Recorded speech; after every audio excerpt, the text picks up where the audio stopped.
السلام علیکم، welcome to my Urdu voice channel. تمام ویڈیو اپڈیٹس کے لیے اردو وائس چینل کو سبسکرائب کر کے بیل نوٹیفیکیشن کو آن کر دیں۔ تو آئیے سنتے ہیں آج کے ویڈیو میں شیطانی محل پر مبنی ایک پراسرار کہانی۔ دی نیوز کی اس خبر نے سارے شہر میں کھلبلی مچا دی تھی۔ یوں خبر بھی کچھ کم حیرت انگیز نہ تھی۔ دی نیوز کے دروازے پر اس وقت خاصی بھیڑ تھی۔ لوگ ایک ہی بات پوچھ رہے تھے، کیا یہ خبر صحیح ہے؟ جی ہاں، یہ خبر صحیح ہے۔ بیچارہ ایڈیٹر اس جملے کو دہراتا عاجز آ گیا تھا۔ خبر پر کسی طرح یقین نہیں آ رہا تھا۔ وہ اس کو اخبار کی اشاعت بڑھانے کا ایک ہتھ کنڈا سمجھ رہے تھے، اور ایڈیٹر اس لیے جھنجھلا رہا تھا کہ لوگوں کو اس کی چھاپی ہوئی خبر پر یقین کیوں نہیں، جبکہ اس نے پوری تصدیق کر کے خبر چھاپی تھی۔ خبر شہر کی جامع مسجد کے امام جناب شیخ عبدالعظیم کے متعلق تھی۔ شیخ عبدالعظیم، جن کی عمر 60 سال سے کسی طرح کم نہ تھی، لیکن اس کے باوجود ان کے بدن میں توانائی نہ تھی۔ وہ اب بھی سینہ تان کر چلتے تھے۔ یہ اور بات تھی کہ عاجزی سے ان کی گردن جھکی رہتی تھی۔ رنگ گورا، گالوں پر ہلکی ہلکی سرخی بھرا ہوا چہرے پر دو بڑی بڑی جاگتی آنکھیں جنہیں اب تک شیشوں کی طرح ضرورت نہ پڑی تھی، سفید بالوں والی خوبصورت داڑھی۔ وہ بے حد نیک آدمی تھے اور اپنی پرخلوص طبیعت کے لیے بہت مشہور تھے۔ اور کل رات وہ چھت پر سو رہے تھے۔ قریب ہی ان کی بیوی کا پلنگ تھا کہ ٹھیک 12 بجے چھت پر ایک سنڈولا اترا۔ اس میں ایک خوبصورت پری بیٹھی ہوئی تھی۔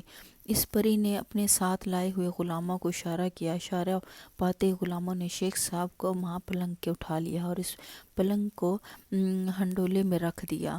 شیخ صاحب کی بیوی نے یہ پورا واقعہ اپنی آنکھوں سے دیکھا، لیکن اس کے باوجود وہ بول نہ سکی۔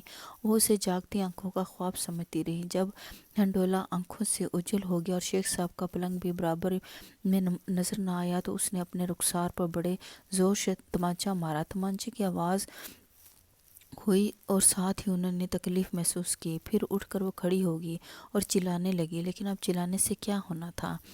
پری شیخ صاحب کو اڑا کر لے جا چکی تھی۔ یہ تھا وہ واقعہ جس کو خبر بنا کر دی نیوز میں شائع کیا گیا تھا۔ بات واقعی حیرت انگیز تھی، لیکن تھی سچی۔ لوگوں کو یقین نہیں آ رہا تھا، تو اس میں لوگوں کا قصور نہیں تھا، قصور اس واقعے کا تھا جو کہ اس 20ویں صدی میں پیش آیا تھا۔ دن خاصا چڑھ گیا تھا، ہر طرف اس خبر کا چرچا تھا۔ ارے تم نے سنا؟ ہاں یار، بڑی عجیب بات ہے، شیخ صاحب کو پری اڑا لے گئی۔ کیا اب تک پریوں کا وجود ہے؟ اس واقعے سے تو یہی معلوم ہوتا ہے کہ پریاں ابھی موجود ہیں۔ ذرا تم سنبھل کر سونا، کہیں تمہیں نہ اڑا لے جائے۔ یار مجھے لے جائے تو مزہ آ جائے۔ وہ کم وقت عاشق ہوئی تو ایک نمازی پرہیزگار پر جو بوڑھا بھی تھا۔ ارے ہم جیسے کڑیل جوانوں کو لے جاتی تو۔ ہاں یہ تو ہے، مگر وہ شیخ صاحب کو لے کے کہاں گئی ہوگی؟ کوکاف اور کہاں؟ ابھی عیش کر رہے ہوں گے۔ عیش ایک خوبصورت محل کے سجے سجائے کمرے میں ریشم جیسے ملائم گدے پر بستر پر وہ آنکھیں موندے پڑے تھے۔ کمرے میں ان کے علاوہ کوئی اور نہ تھا، لیکن اس کے باوجود وقفے وقفے سے ان کی داڑھی کی ریشیں بال اڑنے لگتے، جیسے کوئی پاس ہی بیٹھا بہت آہستہ آہستہ پنکھا جھل رہا تھا۔ شیخ صاحب صبح سے ہی بے ہوش پڑے تھے۔ پری نے راستے ہی میں ان کو بے ہوشی کی دوا سنگھا دی تھی۔ جو وقت گزرتا جاتا تھا دوا کا اثر کم ہو رہا تھا، اور اب وہ کچھ منٹوں کے بعد ہوش میں آنے والے ہی تھے۔ کمرے کی پوری فضا معطر تھی۔ اس کے ساتھ ہی خوشگوار اندھیرا بھی پھیلا ہوا تھا۔ اچانک شیخ صاحب کے جسم میں حرکت ہوئی۔ ان کا ہاتھ پہلو سے ہٹ کر سینے پر چلا گیا۔ ہونٹ کھلے، آواز نکلی، یا اللہ! آنکھیں بند ہی رہیں، پھر پپوٹوں کو حرکت ہوئی۔ شیخ صاحب نے سیدھے ہاتھ کی طرف گردن موڑ کر تکیے کو دیکھا۔ وہاں جاں نماز کے بجائے کشمشی رنگ کے مخمل دکھائی دی۔ اللہ کے نیک بندے کا دل گھبرایا اور انہیں خود بخود کسی خطرے کا احساس ہو گیا۔ وہ اٹھ کر بیٹھ گئے اور پھٹی پھٹی آنکھوں سے چاروں طرف دیکھنے لگے۔ یا اللہ! یہ کیا ماجرا ہے؟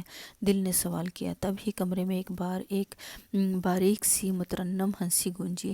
کون؟ شیخ صاحب نے پرچھائی سے پوچھا۔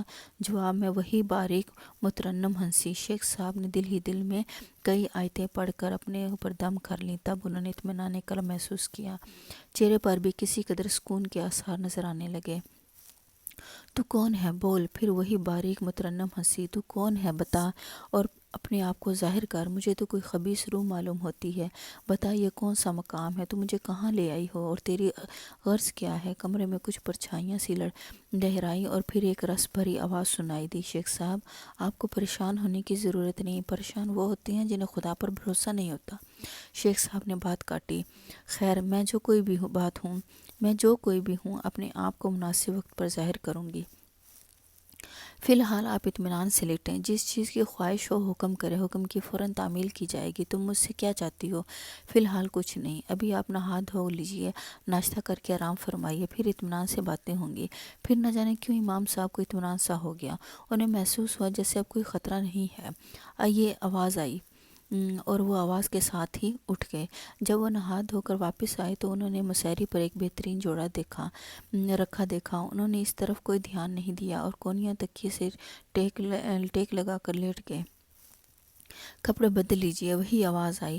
نہیں شکریہ، میرے اپنے ہی کپڑے ٹھیک ہیں، شیخ صاحب نے اتنے اعتماد سے کہا کہ آواز اصرار نہ کر سکی۔ جوڑا فوراً غائب ہو گیا۔ مسیری کے قریب ایک چھوٹی سی گول میز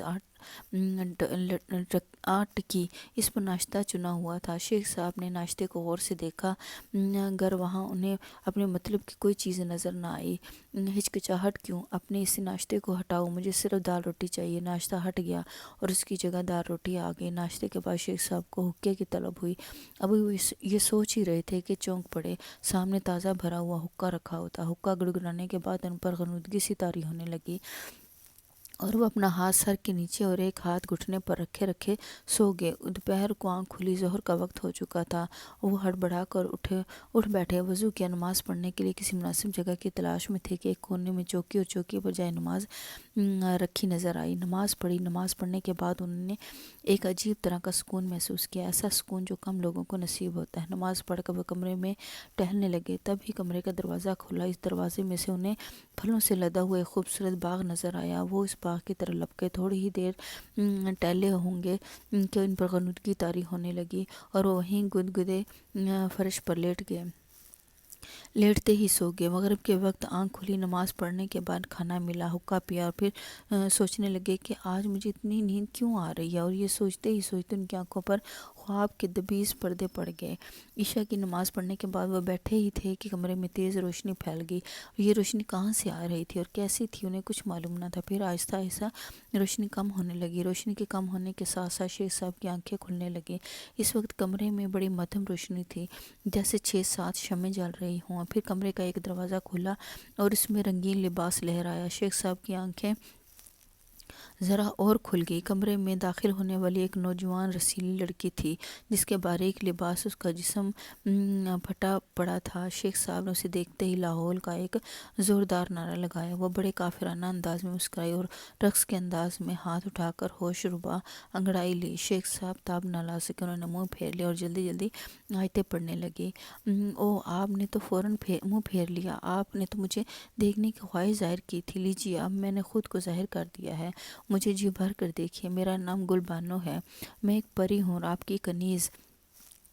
اس وقت آپ میرے محل میں ہیں۔ یہ محل کوکاف کی سب سے بلند چوٹی پر آباد ہے۔ میرا خیال ہے کہ میں نے صبح پر پوچھے جانے والے ہر سوال کا جواب دے دیا ہے۔